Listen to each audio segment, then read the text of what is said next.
ಇಟ್ಟೆಲ್ಲಾ ರೈತರದಾರಿ ಇಲ್ಲಿ ಅವ್ರಿಗೆ ಓಟ್ ಹಾಕಿದಾರೆ. ನೀವು ಯಾವ್ದೇ ಕಾರಣಕ್ಕೂ ಅನ್ಸಕ್ ಹೋಗ್ಬೇಡ್ರಿ. ಯಾಕಂದ್ರೆ ನಮ್ಮಿಂದ ಅವರಿಂದ ನಾವಲ್ಲ.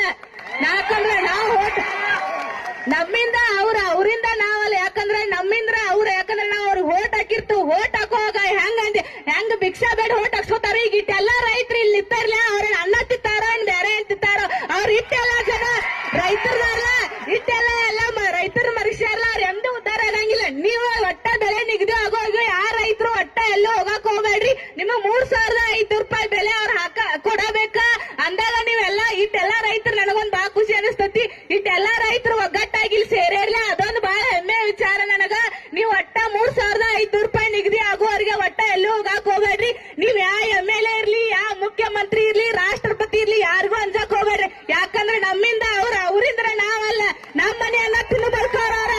ಅದಕ್ಕ ನೀವು ಒಟ್ಟ ಅಂಜಕ್ ಹೋಗ್ಬೇಡ್ರಿ. ಯಾರಿಗೂ ಅವ್ರ ಬೆಲೆ ನಿಗದಿ ಆಗೋರ್ಗು ಯಾವ ಫ್ಯಾಕ್ಟ್ರಿನೂ ಚಲೋ ಇಲ್ಲ, ಯಾವ ಏನೇನು ಚಲೋ ಆಗಂಗಿಲ್ಲ. ನಾನು ಹೋಗ್ಬೇಕು ರೈತನ ಮಗಳದಾನೆ. ನಮ್ಮ ಮನೆ ಪರಿಸ್ಥಿತಿನೂ ಹಿಂಗ ಐತೆ. ಒಟ್ಟ ಯಾರಿಗೂ ಅಂಜಕ್ ಹೋಗ್ಬೇಡ್ರಿ. ನೀವ ಒಟ್ಟ ಅವ್ರ ಬೆಲೆ ನಿಗದಿ ಪಡಿಸೋರ್ಗೆ ನೀವ್